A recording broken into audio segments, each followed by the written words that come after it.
Las 2 de la tarde en punto, las 2 de la tarde en punto y mire, hay que aprovechar la oportunidad para empezar a tiempo con nuestra mesa de periodismo, dado que ya están dos de nuestros compañeros. Así es que en este miércoles con mesa de periodismo entramos directamente con mis compañeros Arturo Cano y Daniela Barragán, que ya están por ahí. Daniela, buenas tardes.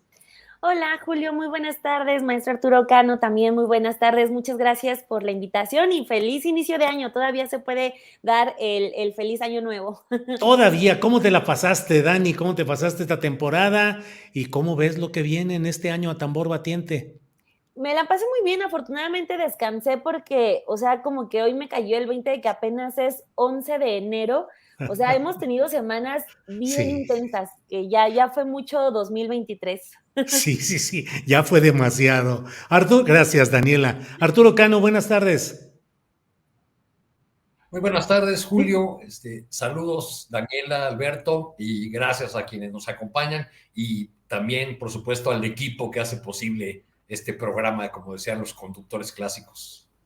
Así es. Arturo, ¿cómo te la pasaste en esta temporada? ¿Descansando, tecleando, reflexionando, escuchando música, leyendo? ¿Qué aprovechaste?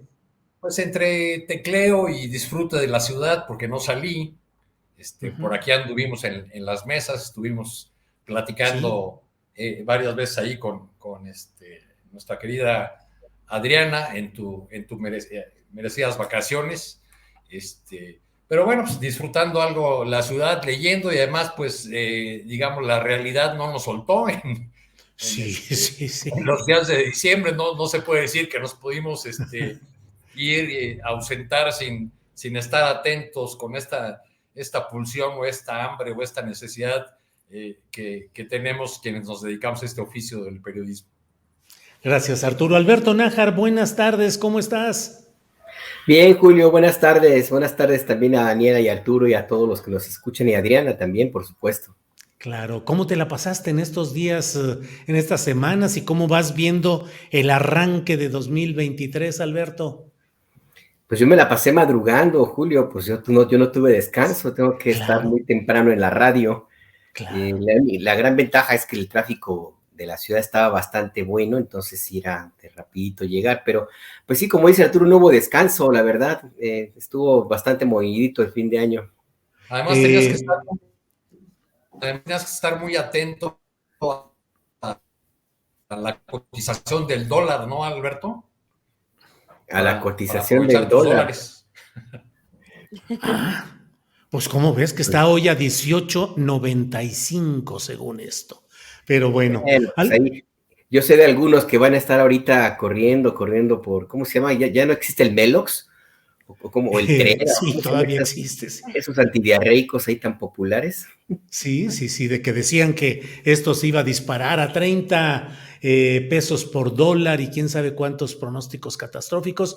Pero en fin, vamos entrando en materia, Alberto. ¿Cómo ves el tema de la visita de el presidente Biden y del primer ministro Trudeau? En particular, ¿cuál crees que es el saldo para México y para el presidente López Obrador de esta cumbre de Norteamérica? Mira, para el presidente López Obrador es muy positivo porque, bueno, más allá de ¿cómo puedes decirle? La cachetada con guante blanco que dio a todos aquellos que insisten en que el presidente López Obrador todavía ahorita, 4 años después de su gobierno, que creen que es un personaje que no tiene muchas luces en el exterior y que no conoce más allá de Macuspana, pues yo creo que dio una buena lección en materia de diplomacia, porque logró reunir a Joe Biden, a Justin Trudeau, y logró pues los objetivos que se había planteado básicamente, acordar algunos de los temas, aunque sea en el discurso, pues, pero acordar algunos de los temas que le interesan al presidente López Obrador, como es el asunto de la migración, recursos para el desarrollo y otro tipo de acuerdos que se alcanzaron. Me parece que el presidente López Obrador sale ganando en términos de política interior por este mensaje que envía de que es un presidente que fuera de México recibe la confianza de muchas personas, incluidos los mandatarios como Justin Trudeau y Joe Biden. Y además, de una u otra forma, también le ayuda, pues poquito si tú quieres, pero algo ayuda a Joe Biden, que también llega con una crisis política interna, pues que de una u otra forma empieza como a amainar, y que este acuerdo que logró de nuevo, al menos en el discurso, pues le va a servir para la negociación que tenga que realizar en su propia vida interna y política ya en Estados Unidos. A Biden le ha servido muchísimo el pleito interno que traen allí los ultraderechistas, más ultraderechistas de la derecha del Partido Republicano, que no apoyaban al candidato a la presidencia de la Cámara de Representantes, y que mostraron una división profunda que eventualmente, si los demócratas se ponen pilas, pues pueden aprovechar para que Joe Biden eventualmente se reelija. Y lo que sucedió aquí en México con el acuerdo del presidente López Obrador de recibir a miles de personas migrantes que serán expulsadas de Estados Unidos bajo el programa que le quieran llamar, pues eso es una buena noticia para Joe Biden, porque presenta un resultado muy parecido a la exigencia que le han hecho los grupos conservadores y particularmente los republicanos en Estados Unidos, que ven en Joe Biden un político de mano tibia en términos de la migración. Y ahora con este acuerdo, pues básicamente llega con un buen paquete de apoyo político, pero también muy, muy concreto para aliviar la tensión migratoria que existe en Estados Unidos. Y lo del fentanilo también, que de una u otra forma le ayuda al presidente Biden. Aquí no veo que le haya ayudado ni mucho ni poco, pues es a Justin Trudeau, que finalmente, pues él, pues ni fu ni fa, la verdad, él está en Canadá, si bien es socio comercial, está muy lejos de la estructura o el corazoncito, pues, de los mexicanos, y lo que ocurre allá en Canadá, pues, nos sigue siendo muy, muy distante. Lo que no veo, y ya para cerrar, Julio, es que haya un buen acuerdo para México, es en la letra chiquita de los compromisos que se establecieron, y me llama la atención uno del cual se habla poco. El acuerdo entre los tres amigos es que se van a mapear los recursos minerales críticos de América del Norte. No se dice para qué se van a mapear, no se dice para qué quieren saber cuántos recursos hay, ni mucho menos el destino que puede llegar a tener lo que se encuentre o el resultado de, o para qué quieren mapear, como si el Servicio Geológico de Estados Unidos no tuviera información suficiente de lo que hay en México y en Estados Unidos, en Canadá, por supuesto. Entonces a mí me parece que hay que tener mucha atención allí. Yo lo veo como un foco, pues, entre rojo y amarillo, en el cual la verdad que se urge que haya información, porque el horno no está como para bollos. Si se refieren a el litio, pues que lo digan así claramente para que se tomen las previsiones. Si se refieren a otro tipo de acuerdos también, pero si se refieren a una presión de parte de Canadá para proteger a las mineras depredadoras de su país, ahí sí como que también tendríamos que estar muy, muy pilas, porque es un tema que sensible, que puede causar ruido al gobierno mexicano, Julio.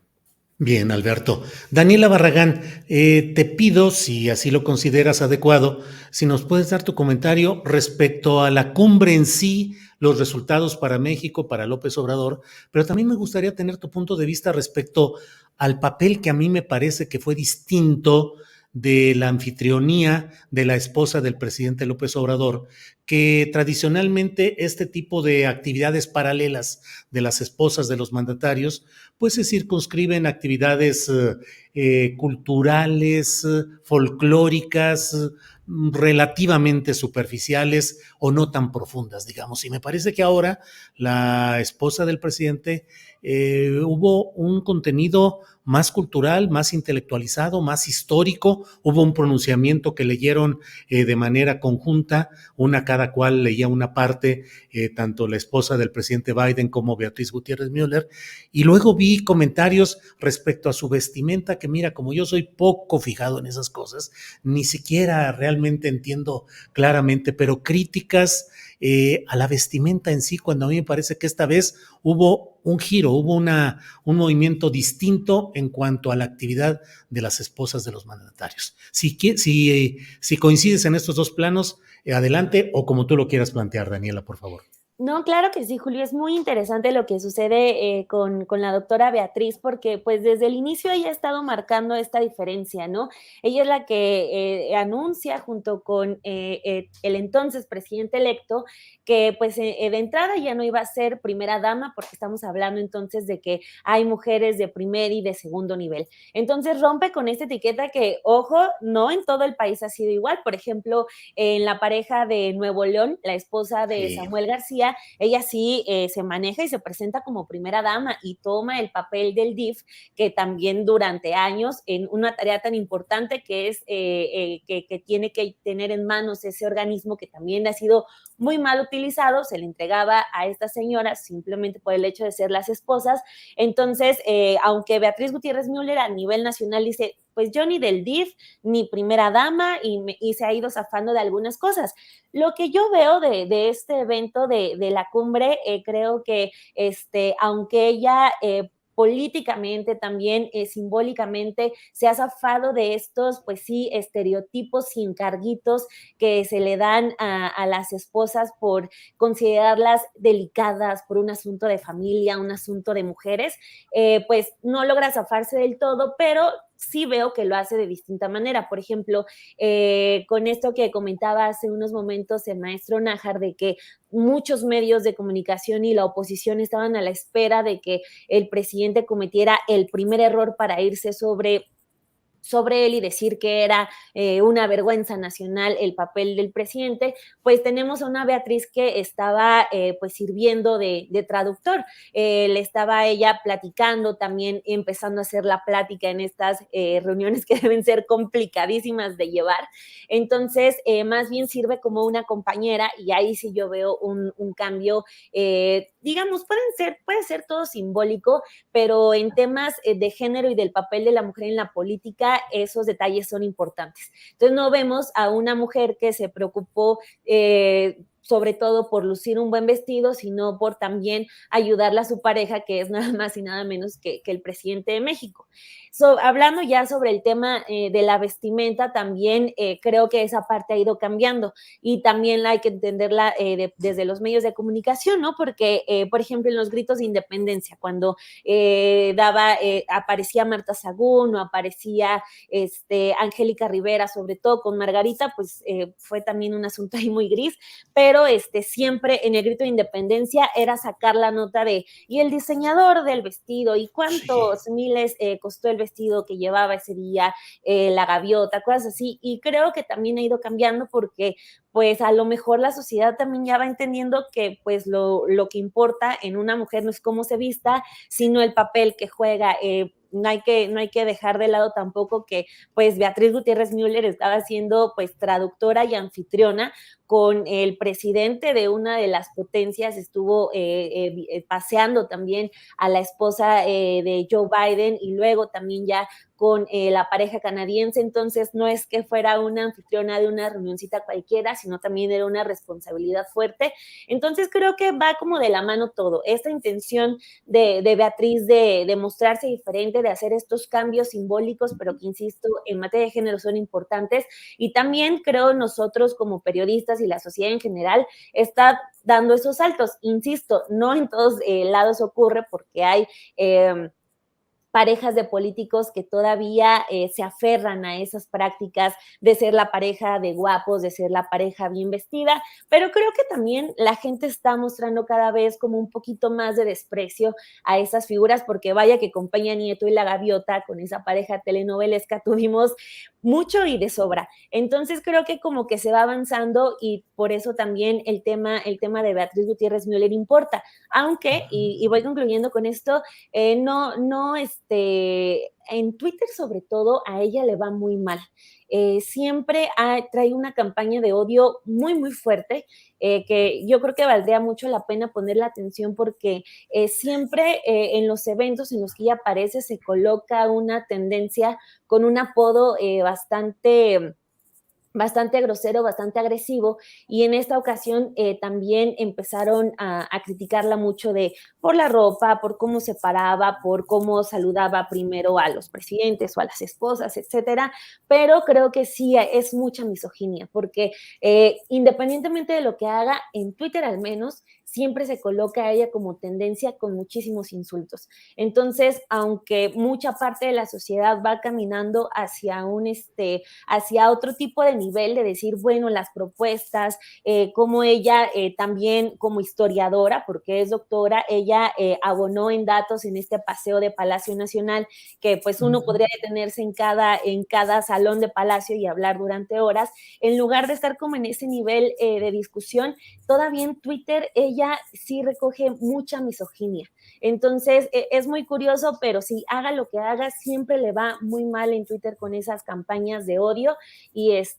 pues ha aguantado y creo, en resumen, ya concluyo ahora sí, le fue muy bien, le ayudó mucho al presidente López Obrador, también aminora mucho esta idea de que tiene que ser una vergüenza que el presidente no hable inglés y no, creo que también ella lo ayudó mucho en ese sentido para que pues viéramos lo que ocurrió, ¿no? Que fue una reunión en la que hubo demasiadas muestras de cariño y se veían pues los 3 hombres y las 3 mujeres muy contentas. Bien, Daniela, gracias por tu comentario, por tu opinión. Don Arturo Cano, ¿cómo viste la visita de Trudeau y de Biden, los 3 amigos, los acuerdos que hubo? En lo escenográfico, pues todo se vio muy bien, se vio como muy buena química, hubo detalles, hemos estado poniendo parte de lo que la propia presidencia ha difundido, de una selección de estos momentos en los que pareciera que todo transcurrió muy bien, pero los intereses, los negocios y lo profundo y lo denso siguen pesando y siguen ahí activos. ¿Cuál es tu opinión sobre esta reunión de los 3 amigos, Arturo Cano? Bueno, Julio, si uno se guiara por lo que se lee en las redes sociales, estaría entre 2 extremos. Por un lado, los que vieron una vergüenza nacional, un campeón del ridículo en el presidente Andrés Manuel López Obrador, que se avergüenzan de las faltas de protocolo, esos añorantes como que quieren aquí al jefe de protocolo de la Casa Real, ¿no? Entonces se dedican a esto que menciona Daniela, de concentrarse en el vestido o en las formas o incluso en la manera de pararse o en los gestos del presidente y ver qué mensajes nos dan por ahí con ese lenguaje simbólico. Yo creo que eso sí, como luego dicen, se bañó ayer con esos 28 minutos de respuesta que dio a una pregunta.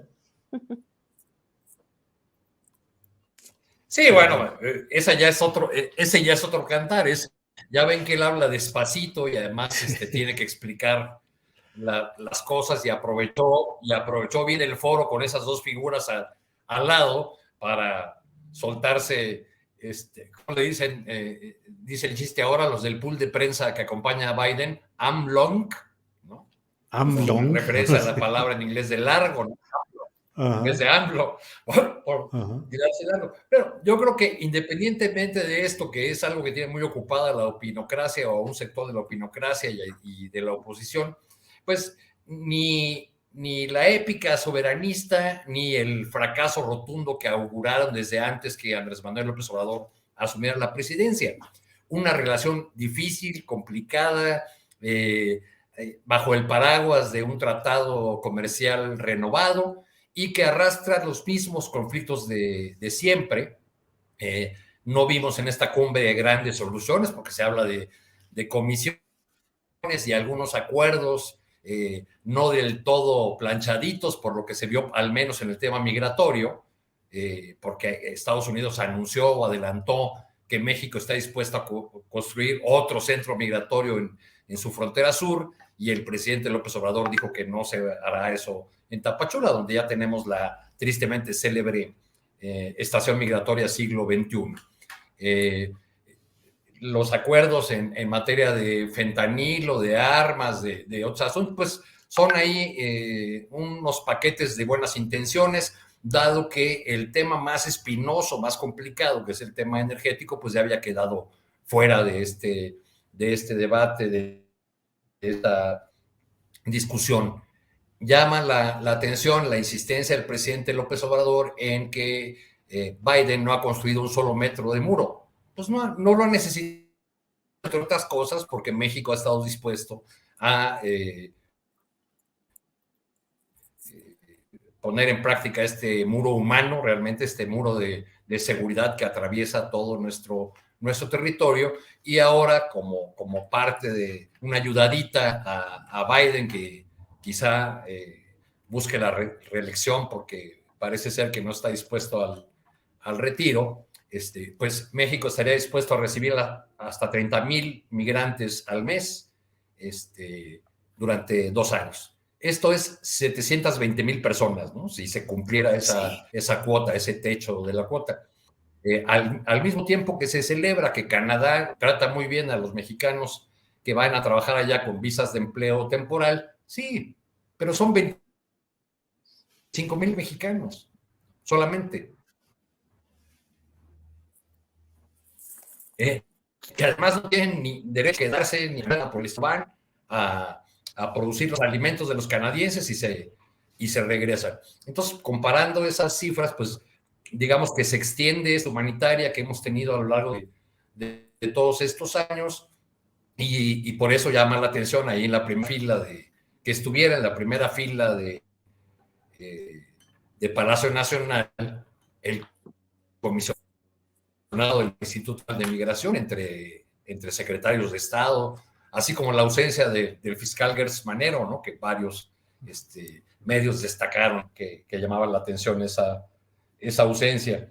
Yo creo que hay una retórica de unidad de Norteamérica, pero que choca con la manera como cada país ve sus propios intereses, ¿no? Cuando el presidente le señaló a Biden la necesidad de un trato con respecto a la soberanía y en pro del desarrollo de América Latina, Biden pues se mostró como el presidente pragmático de Estados Unidos que es, y dijo, no, pues es que no nada más estamos en esta región, estamos en muchas partes del mundo y tenemos otras prioridades. Bueno, pues entonces ahí está un golpe de realidad con un saldo positivo para el presidente López Obrador, sobre todo porque auguraban, una y otra vez han fracasado en ese augurio del choque o del regaño que va a recibir alguna vez el presidente López Obrador del mandatario del país más poderoso de la tierra. Bien, Arturo. Alberto Nájar, pues nos pone Arturo Cano la pelotita para entrarle a la especulación. ¿Qué significado puede tener la ausencia del fiscal general de la República en las reuniones que se realizaron con la delegación estadounidense particularmente, cuando pues pareciera que uno de los propósitos principales de Joe Biden era el relacionado con el fentanilo, lo cual implica pues acciones de procuración y de aplicación de la justicia en México? Ausencia del fiscal. Y por otra parte, ¿qué opinas de la reaparición en plan grande de Alfonso Romo como integrante de la Comisión para la Sustitución de Importaciones, que se supone que va a rediseñar el escenario económico de América del Norte y, si se puede, de toda América? ¿Qué opinas de estos dos temas, Alberto? Mira, yo tengo la impresión que el fiscal no fue requerido. No es tanto de que le hayan avisado y que tenía otro compromiso, como se dijo oficialmente, lo cual me parece que lo deja muy mal parado a este fiscal. Yo creo que más bien lo que se trató fue de desviar la atención, o de a lo mejor evitar que quisiera meter la pata el señor, porque sí es bastante polémico. Yo creo que más bien el tema también, inclusive dentro de la estrategia que habría planteado el gobierno del presidente López Obrador, es tratar de desnarcotizar o de quitar el énfasis en la seguridad a esta reunión y concentrar las energías en lo que al presidente le interesaba destacar, que era la integración económica y el tema del desarrollo y lo que ya escuchamos también el día de ayer. Por eso es que yo sí creo que no es que el fiscal de plano no haya querido cancelar una cita importantísima. Tampoco me queda, yo también no creería la idea de que decidió no acudir porque es autónomo y por lo tanto pues él decide si va o no va. finalmente en ese tipo de circunstancias, pues siempre pesa la cruda realidad, y la cruda realidad es que este fiscal le pese, yo creo que le pesa más a la 4T de lo que puede beneficiarle. Este fiscal también forma parte del mismo proyecto político que está gobernando. La otra cuestión de la autonomía es yo en algunos aspectos, al menos en el político, lo veo como algo meramente retórico. Entonces sí creo que en este caso, si le dijeron, sabes que pues no, mejor no vengas, mano, y te concentraron las energías en la agenda que el presidente quería impulsar, Julio. Y se me fue la otra pregunta que me mencionaba. Lo del retorno de Alfonso Romo como comisionado para esta política de sustitución de importaciones. Pues a mí me parece que es una forma también de mandar un mensaje de que están de acuerdo en darle un cariz más empresarial a este tema, en el sentido más empresarial que político.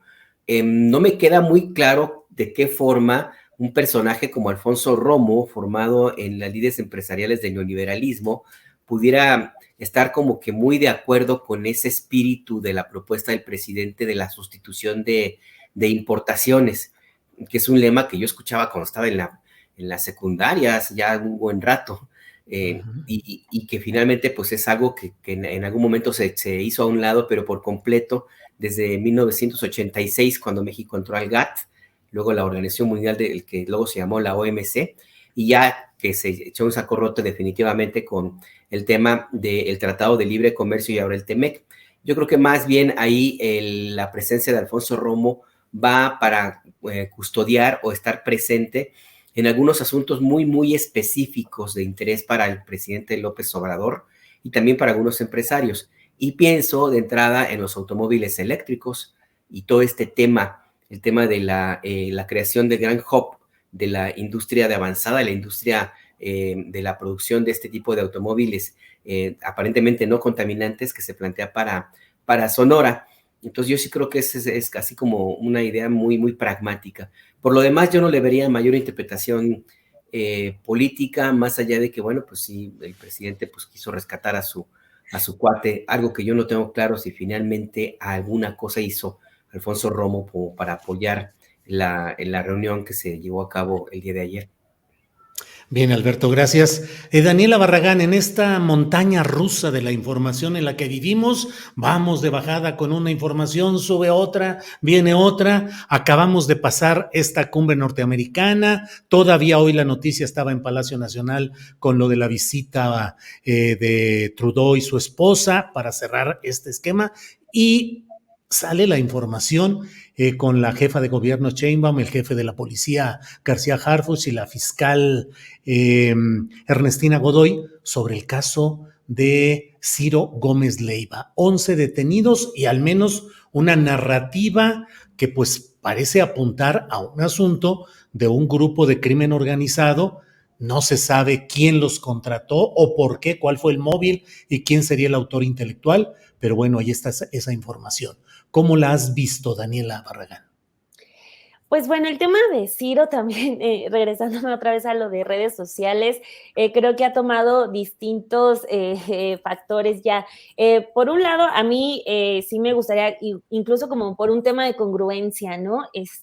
Siempre hacer esta condena en contra de cualquier agresión contra cualquier periodista y comunicador, o sea, eso no tiene ninguna justificación, pero pues ya. Y lo divido, lo saco por todo lo que salió después de que todos los periodistas de cierta televisora sacando un casi manifiesto a favor de la libertad de expresión, cuando cada agresión a periodistas no dicen ni una sola palabra, ya ni siquiera en sus redes sociales, al menos en sus espacios informativos, ahí sí no es nota, pero ahí ya es, digamos, son dos temas aparte. Y el primero sí, o sea, a partir de que siempre tiene que haber una condena a cualquier agresión y de que ninguno tiene que quedar en la impunidad, ninguna agresión a periodistas, cuando ese es el común, ¿no? Que todos los actos en contra de periodistas queden en el aire y ya nadie sabe nada, cuando lo que artículo 19 ha documentado es que la mayoría de las agresiones vienen de funcionarios públicos. Entonces, ahí están esos datos que son los de base. Lo que veo hoy también en el mensaje que da la doctora Claudia Sheinbaum, pues sí es también como parte de este manejo de crisis que está llevando a cabo luego de lo que ocurre el sábado en el metro. Es decir, vean, o sea, se están avanzando, estamos avanzando en todo porque pues vaya que le llovió muy fuerte y con justa razón con lo del accidente del metro. Ya también la fiscalía dijo que va a investigar, ya pues han asegurado que ahí también pues va a haber claridad de los hechos.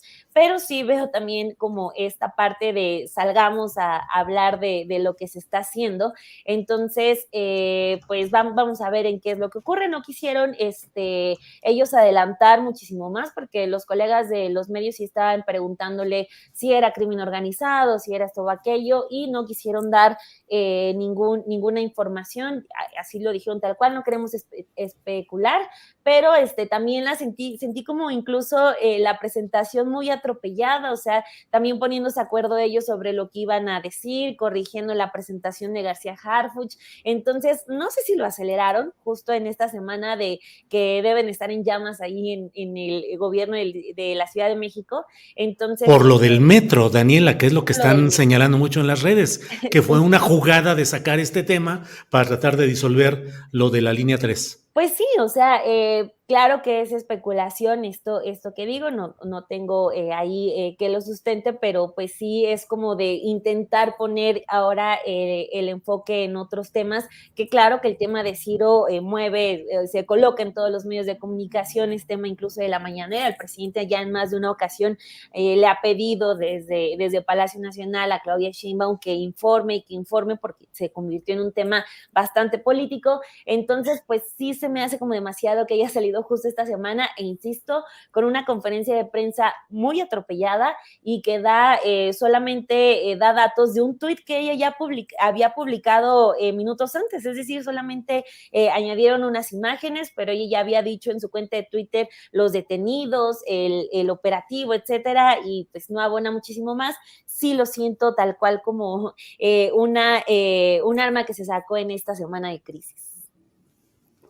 Bien, Daniela, gracias. Sobre este tema, Arturo Cano, ¿qué opinas sobre el hecho de ese atentado contra Ciro Gómez Leiva, que en su momento fue utilizado abundantemente en redes sociales y en algunos medios convencionales para desarrollar un ambiente de acusación directa respecto al gobierno del presidente López Obrador, de cuando menos haber creado las condiciones para un ataque de este tipo?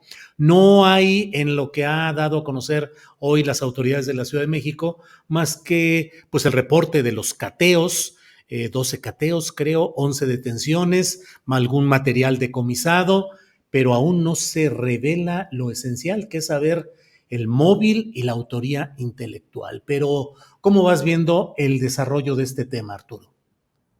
Pues me parece plausible que el gobierno de la Ciudad de México está haciendo una investigación que por lo presentado parece muy seria, muy profesional. En efecto, como dice Daniela, la información había sido ya resumida por la jefa de gobierno Claudia Sheinbaum en un tuit, y la conferencia solamente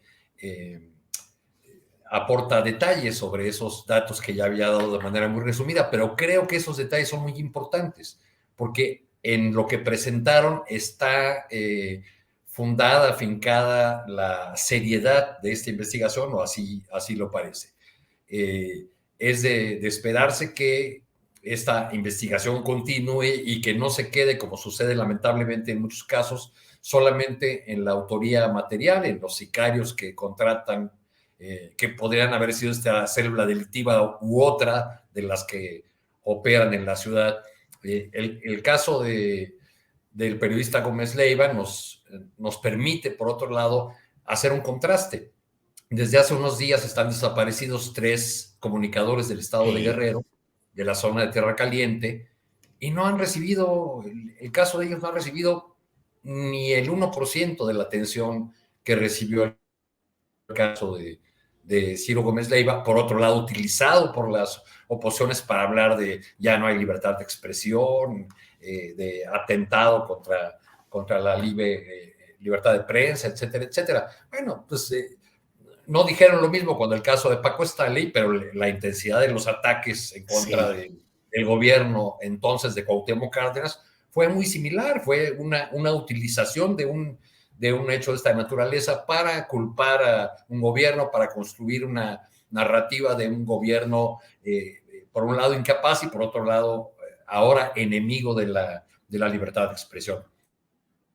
En el estado de Guerrero están desaparecidos el periodista Jesús Pintor Alegre y dos administradores de una página de Facebook que informa en esa región de una zona donde hacen frontera Guerrero y Michoacán, Fernando Moreno y Alan García Aguilar. Ayer los colegas del estado de Guerrero hicieron una concentración en Chilpancingo, donde dieron lectura a una comunicación que enviaron al presidente de la República y a la gobernadora Evelyn Salgado, pues demandando la intervención de la autoridad para saber qué pasó con estos colegas. No se tiene ni siquiera la precisión de qué día fueron desaparecidos. Hay una fotografía de dos de ellos, los que administraban la página de Facebook, pero la Comisión de Derechos Humanos del Estado de Guerrero, que sacó un comunicado un tanto cuidadoso, no ha dicho nada del caso del compañero Jesús Pintor Alegre, que fue en algún momento responsable de la Jornada Guerrero en la zona de la Tierra Caliente. Entonces, bueno, pues esto nos permite confirmar lo que hemos dicho ya varias veces de cómo la fama, los reflectores que iluminan la labor de un periodista siempre parecen acelerar la justicia, y en el caso de los colegas o de los asesinatos o agresiones contra colegas en muchos estados de la República, pues son asuntos que quedan en el olvido, que se investigan a medias o donde solamente caen los autores materiales de las agresiones y muy pocas veces se llega al móvil y a los autores intelectuales, que esperemos que en este caso sea así, y no estemos solamente frente a un elemento que le va a dar puntos a Omar García Harfuch en su camino a una posible candidatura en la Ciudad de México. Bien, gracias Arturo. Alberto Nájar, dentro de lo que vamos viendo y hablando en esta ocasión, tenemos el tema de las elecciones en el Estado de México y desde luego Daniel, Arturo, Alberto, ya saben que si quieren regresar a algún tema o hacer alguna acotación, adelante, pero bueno, Alberto, abro este carril de lo referente a las elecciones en el Estado de México y en Coahuila. Si les parece, vámonos primero con el Estado de México y luego vemos Coahuila, que tiene elementos e ingredientes muy especiales. Alberto, ¿cómo ves el tema de el Estado de México y la inmediatez? Ya este fin de semana arrancan las precampañas en ambas entidades. Antes, si me permites, nada más comentar algo del caso de Ciro. Yo creo que es importantísimo que se ponga muy, muy claro y con rapidez cuál es el móvil de la agresión en contra del colega, del compañero Ciro Gómez Leiva, iba a decir Ciro Pérez Silva, Ciro Gómez Leiva, porque Ciro Pérez Silva, compañero nuestro en la jornada. Exactamente, sí, también. Es importantísimo que se sepa. Estuviste tentado a decir Ciro Peraloca, ¿no? Sí, yo también lo caché a Alberto y le corrigió con gran habilidad, ¿eh? No, bueno, sí, bueno, ¿para qué? Si tú, Arturo, sabes muy bien cómo nos llevábamos allá hace muchos años en PAL, pero más allá de eso, es importante que se ponga claro el móvil, porque suena muy extraño que una banda dedicada a la extorsión pues agreda a un periodista y agreda a Ciro Gómez Leiva, que él mismo ha dicho que no tenía ni enemigos, ni cuentas pendientes, ni nada, lo cual me hace a mí pensar que eventualmente este grupo, y por eso creo que es importante que se aclare, pues fue básicamente contratado contratado para para llevar a cabo el ataque, y quien tenga capacidad de contratar a una banda, si es así, si es cierto que es una banda de esta naturaleza, con este nivel de peligrosidad, con esa esquizofrenia con la cual los líderes o el líder de esa banda actúa, la profunda desconfianza con la que se mueve, pues no fácilmente aceptaría un trabajo de contratado que no le rindiera un dinero enorme para poder llevar a cabo esta encomienda, si es que fue el caso. Por eso creo que es importante que se ponga en claro cuál fue el móvil, porque los autores materiales o los presuntos autores materiales como que no cuadran con el entorno en el cual que pudiera pensarse en una agresión contra un comunicador como es Ciro Gómez Leiva. Y además también es importante dejar muy claro y repetirlo hasta que se cansen, pues. O sea, no se puede tener este doble rasero, esta doble vara para medir y para atender con prontitud los casos de agresiones a periodistas de renombre, o al menos más conocidos o con acceso a medios de comunicación como es Grupo Imagen o a la plataforma del propio Ciro.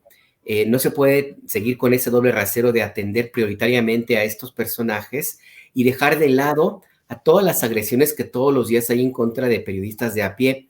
Y no me refiero únicamente a los compañeros de la organización que yo presido, que también de vez en cuando pues sí nos ha tocado padecer algunas agresiones, sino los reporteros, pues ahora sí que andan en la calle, los que no tienen camioneta blindada y no tienen ese tipo de acceso a un escenario como el que tienen otros periodistas de renombre.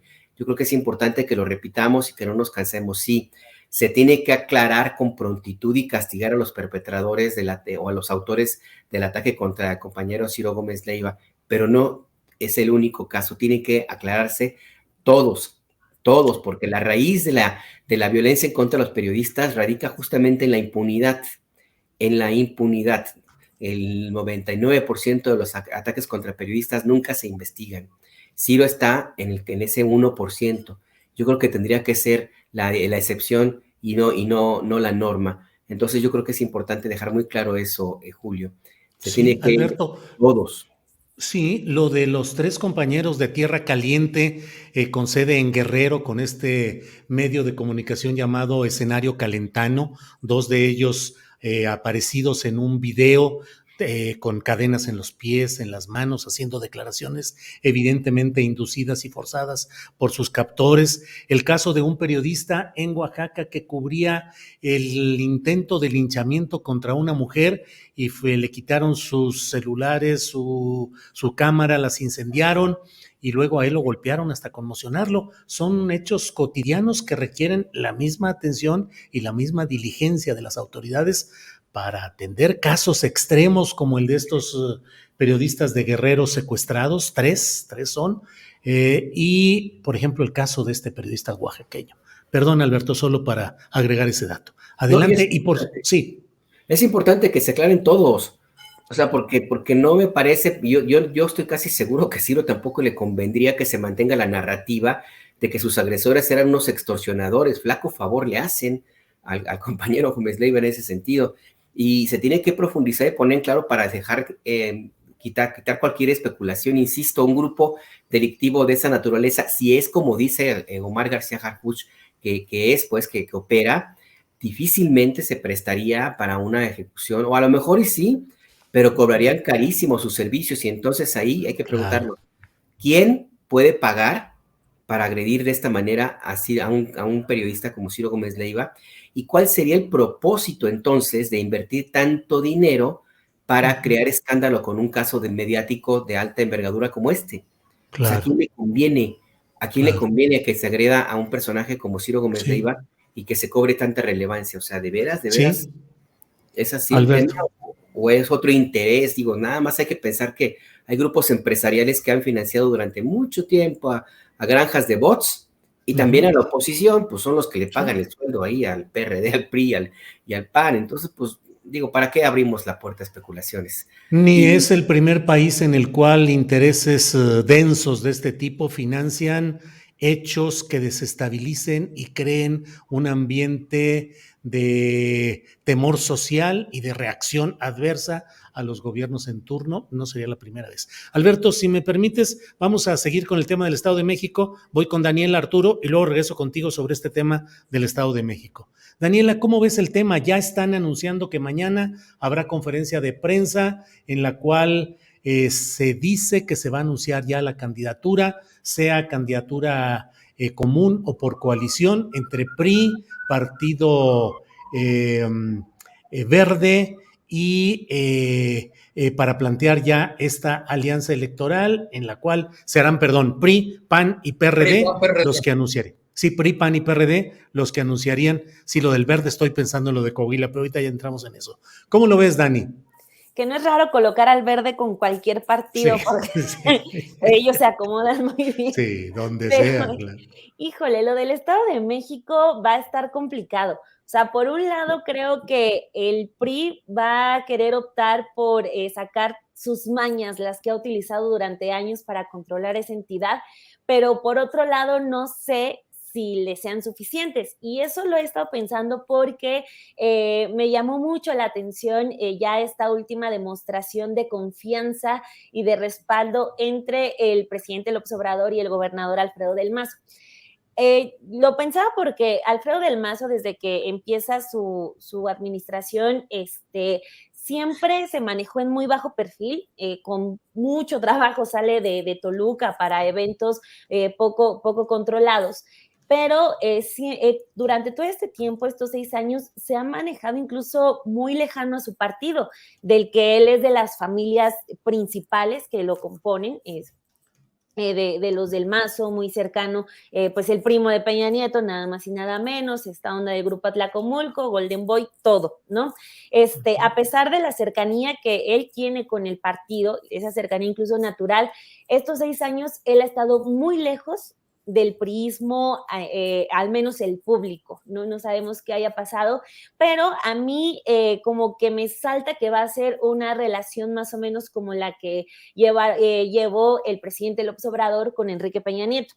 En esos días también destacó mucho que el presidente en una de sus conferencias en Palacio Nacional hablaba sobre los datos de violencia y, por ejemplo, hablaba de Fox y con Calderón y con el licenciado Peña Nieto. O sea, nunca hay un momento en el que el presidente López Obrador hable mal de Peña Nieto, siempre es el licenciado Peña Nieto. Y él lo ha dicho en varias ocasiones también, que le agradece mucho que haya ayudado a que se diera el cambio, a no meterse como lo hizo Fox o como lo hicieron otros, meterse en las elecciones y lo que él le reconoce a Peña Nieto es que pues dejó que sucediera el cambio, que llegara él a la presidencia. También estaba muy complicado con la cantidad de votos con las que llegó el presidente López Obrador a hacer algo en su contra, pero digamos, le da siempre ese respaldo a Peña Nieto, que está escondido en España, y va algo similar con Alfredo del Mazo, ya aterrizándolo en el Estado de México. Siempre a finales de año siempre dijo que le tiene mucha confianza, que es una buena persona, que le ha ayudado mucho, estuvieron trabajando muy cercano con lo del AIFA, también ahorita están con lo del Tren México-Toluca. Entonces, sumando esta cercanía que hay con el gobierno federal, incluso con Claudia Sheinbaum de Del Mazo, y también esta lejanía, al menos en lo público, con el PRI, no sé si también por parte de Alfredo del Mazo vaya a haber esta intención por dejar que el cambio ocurra. Y ese cambio, pues según las encuestas, pues sería que pues se concretara el triunfo de la maestra Delfina Gómez, que en 2017 ya estuvo pues así a nada de ganar, pero pues le dan la victoria a Alfredo del Mazo, que también en ese momento, a pesar de tantas anomalías, no se hizo mucho escándalo por parte de Morena, pero bueno, ahí ya está el antecedente. Entonces, pues si se da, digamos, esta transición suavecita, no sé si Alfredo del Mazo ya haya también dado por sentado que va a ganar Morena, pues yo creo que también lo que a mí me gustaría ver por parte de Delfina Gómez es que pues muestre un poco de más actitud. Lo que tuvimos, por ejemplo, de su paso en la Secretaría de Educación Pública fue muy opaco.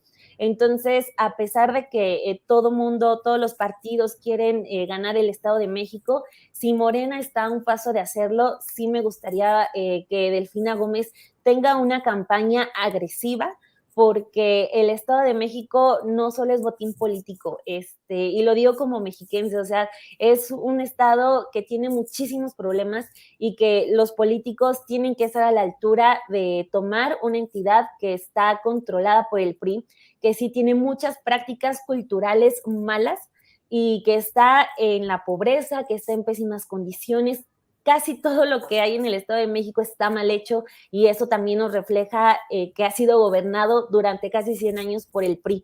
Entonces, también yo, por ejemplo, pensaba, o sea, todo el país aguantó 6 años a Peña Nieto, el Estado de México aguantó 12 años a Peña Nieto, ¿no? Imagínense cómo están las condiciones en esa entidad. Entonces, sí espero, así como dicen las encuestas, que Delfina va a arrasar en las elecciones, espero que en esta ocasión la maestra Delfina esté agresiva, tenga una actitud fuerte, porque vaya que la va a necesitar no solo para la campaña, sino pues en caso de que se concrete su triunfo para gobernar bien el Estado de México. Bien, Daniela. Arturo Cano, ¿qué te parece si abordamos los dos temas para que no nos coma el tiempo, el del Estado de México y el de Coahuila, donde Mejía Verdejo pareciera dispuesto a dar un gallardazo como el que se vivió en San Luis Potosí, que Morena aparente tenía una candidatura, en Coahuila la de Guadiana, pero en el fondo que se apoyara al candidato alterno en el verde, que sería Mejía Verdeja, que fue un escenario que se practicó por parte de Mario Delgado en San Luis Potosí. En fin, tus comentarios sobre estos dos temas, Arturo, por favor. Sí, pues yo creo que en el caso del Estado de México tendríamos que ver a Delfina Gómez destazando a un perrito en una transmisión en vivo para que perdiera la elección. Sí. Está muy cantado. Mañana efectivamente es el anuncio o la formalización de la candidatura de Alejandra del Moral, que al parecer será la candidata de sacrificio del grupo Atlacomulco. Creo que en el caso del Edomex solamente agregaría, y ojalá me equivoque, lo que me dijo en corto un personaje que participó en la anterior campaña por la gobernatura de la maestra Delfina Gómez, que me decía, va a ser una muy buena candidata y una muy mala gobernante. Espero que no sea así. En el caso de Coahuila, pues yo creo que están complicando las cosas. Hasta donde entiendo, lo del verde no va a caminar, al punto que el señor Mejía Verdeja ya anda también teniendo pláticas con el profesor Beto Anaya, dueño de la franquicia del Partido del Trabajo. Y pues sí, estamos viendo problemas en el paraíso, pues efectivamente hay una guerra interna cada vez más abierta en las filas de Morena, del lado de los apoyadores del senador del sombrerudo Guadiana, dicen que solamente con él tienen posibilidades de competir frente al candidato de esa maquinaria del PRI que es muy potente en esa entidad, y los gritos y sombrerazos han estado ya a escala local muy, muy duros, ¿no? Vi hace poco, por ejemplo, un tuit de la esposa del subsecretario Mejía Verdeja, Marlene de Mejía, me parece que se hace llamar, que además, entre otras cosas, es una influencer en redes sociales, donde, pues, con todas sus letras llama a mentarle la madre a Mario Delgado, ¿no?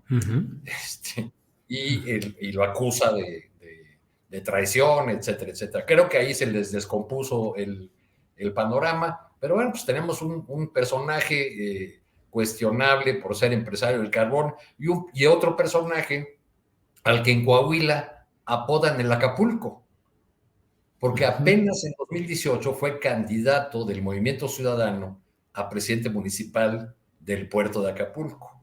Con esa ficha quería llegar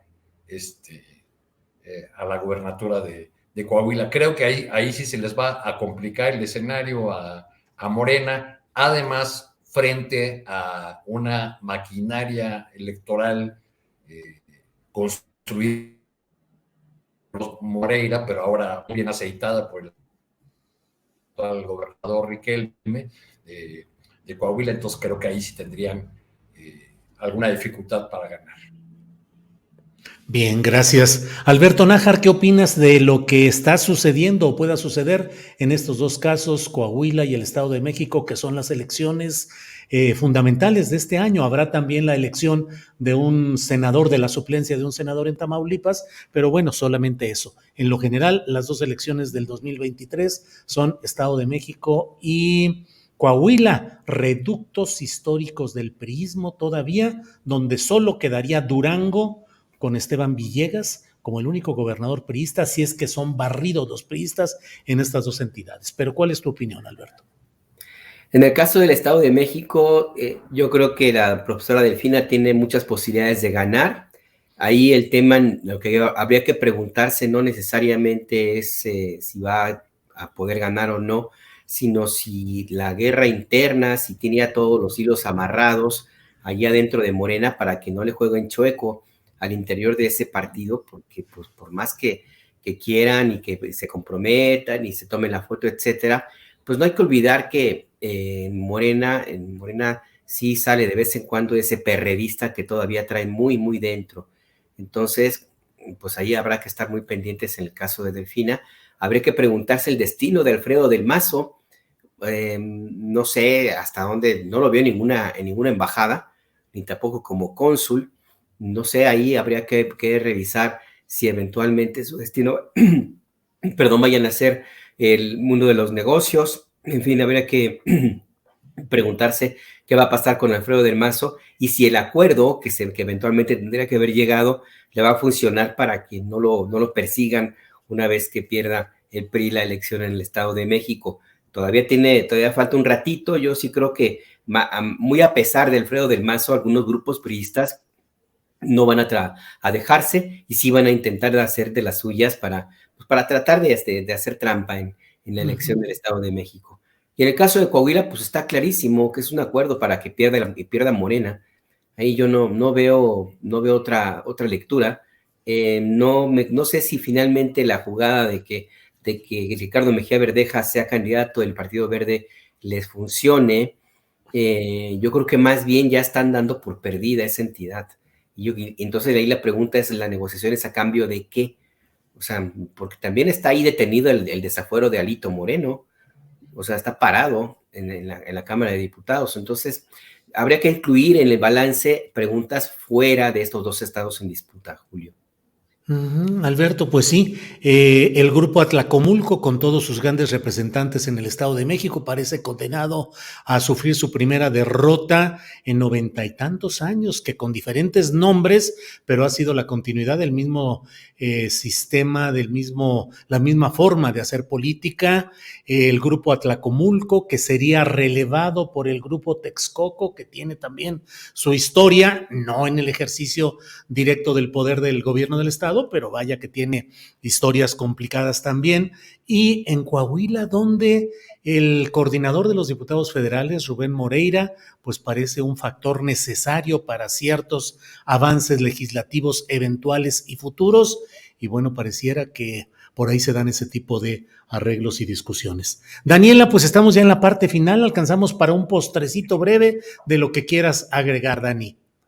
Estaba viendo el tema de La Polar, el restaurante está súper grave porque, o sea, no solamente es lo del pues, asesinato a golpes de este señor el fin de semana, sino que están saliendo una serie de videos donde, o sea, de golpizas escondidas, también de una persona reportada como fallecida el año pasado. Está realmente espantoso, pero a pesar de que Sandra Cuevas esté grabándose, ya ven cómo le gusta grabándose enfrente de los lugares donde están las crisis, ya haya salido a decir que va a buscar que no vuelva a abrir. Yo creo que más bien es momento de que, si realmente quiere hacer algo, atienda no solo lo que estuvo pasando en la Polar, sino por todas las denuncias, sino porque son varios los bares y establecimientos que tienen denuncias de este tipo en la Ciudad de México. Hay un antro de la comunidad LGBTIQ+, que en donde se ha acusado durante años que drogan a las personas. Entonces, pues lo de la Polar, creo yo, abre esa puerta para empezar a hablar sobre todas estas mafias en los bares de la Ciudad de México, y bueno, podría decir incluso del país, pero sí, lo que ocurrió y lo que se está destapando es una situación bárbara que pues sí me pone los pelos de punta, pero creo que sí, ojalá se pueda hablar más de ese tema, y pues sobre todo ver qué van a hacer las autoridades para incrementar pues la seguridad, o los no sé, más revisiones, o qué va a pasar con todos estos establecimientos, que está de verdad de espanto lo que está saliendo, al menos en el caso de la Polar. Bien, Daniela. A la Polar, sí, de buena birria ya nada más le quedaba el anuncio porque era malísima. Así es. Pésimo servicio, mala comida. Bueno, yo la última vez que fui ha de haber sido hace como 10 años y no regresé porque el servicio era pésimo. Era un lugar muy, muy ruidoso, donde atendían además como si hicieran un favor a la gente, ¿no? Sí, que además, inscrito en esa circunstancia terrible, Daniel, Alberto, Arturo, de los lugares donde los meseros son presionados para que obliguen a los consumos y a la entrega de altas propinas, en un estilo de una presión amenazante. En muchos casos, pienso sobre todo en las inmediaciones del Zócalo, en estas terrazas de algunos de los hoteles, en Garibaldi, en algunos lugares donde la presión es casi delictiva, así de que tienes que pagar y de que muévete y que aquí la mesa, y en fin, una serie de cosas. Arturo, postrecito, por favor. No, pues ya cerré con ese comentario birriero. Postre birriero. Birriero. Y a propósito, Alberto, Julio, ¿cuál birria en la Ciudad de México? Ya que... Híjole. Yo estoy acá en Guadalajara, donde hay birria en las 9 esquinas. No, bueno, digo, discúlpenme, ya pero... sabía que nos ibas a presumir. Pero tú, ¿cuál escoges, Arturo? ¿Cuál recomiendas? No, pues yo ando en busca de una birria, porque por eso... Alberto Nájar, no tengas sonrisa tapatía, déjalo de las 9 esquinas y dinos, en la Ciudad de México, ¿dónde? Hay una birrería que se llama Pomposo, que tiene una sucursal en el estado de, se me fue el nombre, pero tiene una sucursal entiendo que por el rumbo del Estadio Azteca, que es bastante buena, birria estilo Zacatecas. Y yo he probado una que estoy tratando de acordarme en dónde, les mando si quieren luego después, que está por el sur, allá por la colonia campesina, algo así, lo sé porque ahí estaba la pediatra de mi hija, y bastante buena la birria tatemada que hacen por allá. Voy a buscar la dirección, pero sí hay un par de lugares. En realidad sí, la birria es bien difícil que encuentres aquí en Ciudad de México. Como servicio social de Astillero Informa, alternativas a la Polar. Sí, imagínate, nos pasamos 2 horas aquí hablando de birrias y de barbacoas y vamos a tener éxito de audiencia porque todo el mundo opina y dice, Lupita Solís dice, hay una muy buena, ¿qué les digo? En calle Torno, esquina Yunque por Jamaica, el paraíso de la birria en México, las 9 esquinas, dice Bosque Madura, Norme Villar por el Metro Viaducto, a unas 2 calles de la calzada de Tlalpan, Julián Falcón. Esa es buena. La mejor, sí, la del Metro Viaducto. La mejor birria es la de Jalisco, no le hagan con ñoños, si es el Chavo. Eric Alberto de la Torre, acá en Texcoco hay buena birria en Huexotla. Que la mejor es la de Jalisco. Pues sí, pero mira, en abundancia se vienen los comentarios de dónde. Yo creo que vamos a cambiar aquí. En lugar de Astillero Informa, vamos a poner Astillero Come o algo así, y con eso nos metamos un buen rollo. Bueno, ¿algún postrecito que no necesariamente sea birriero, Alberto Nájar? Nada más, 2 cositas rapidísimos, si me permites. Una, lo que pasó en la Polar ocurre hace mucho tiempo en Ciudad de México. Ocurrió en Nuevo Laredo, ocurrió en Michoacán, ocurrió en Ciudad Juárez, ocurrió en Tijuana. es la muestra de cómo la delincuencia organizada se apodera no solamente de los negocios, sino también de los usos y costumbres de algunos locales, como es el caso de La Polar. Allí yo no es que haya ido hace mucho, hace unos meses fui, y yo con frecuencia, por cuestión de vecindad, pues casi, con alguna regularidad me toca pasar por allí, y me ha tocado ver cada personaje que llega allí, de que tú dices, híjole, si no es que fuera la colonia San Rafael, yo pensaría que estoy en Tierra Caliente, en Michoacán, o estoy en Nuevo Laredo, o en Ciudad Mier, porque llegan cada personaje ahí, armados inclusive, se nota, uno que es periodista, pues sabe que cuando son grupos o personajes que están vinculados con la delincuencia, se les nota, son muy placas, y eso tiene ya mucho tiempo. Entonces, es importante revisar este punto porque es algo que se está apoderando de la capital del país. La violencia, en ese sentido, es producto de una costumbre con los que están acostumbrados a tratar, no solamente los meseros, sino inclusive los dueños del negocio y los comensales, y eso se pega, se contamina. Esta narcocultura, lo que vimos en La Polar, creo que es una primera llamada de atención para frenarlo, porque aquí tenemos ya una organización que es muy fuerte, no se le puede llamar cártel, porque no tiene el cariz de cártel, pero sí una banda muy peligrosa que es la Unión Tepito, y está imponiendo sus usos y costumbres, y lo acabamos de ver aquí, en este caso de La Polar, y en otros, en La Condesa, en Polanco, en la Roma, por ejemplo. Entonces, aguas con eso. Y si me permite mi último postecito, pues ya cierro. ¿Qué onda con este compa, el Cata Domínguez y su fiestecita, Julián? ¡Qué bárbaro! Sí, nomás A para que propósito de veas. la narcocultura. Así es. Bien, pues muchas gracias a los tres, gracias por esta oportunidad de platicar de todo y de muchas cosas que están pendientes.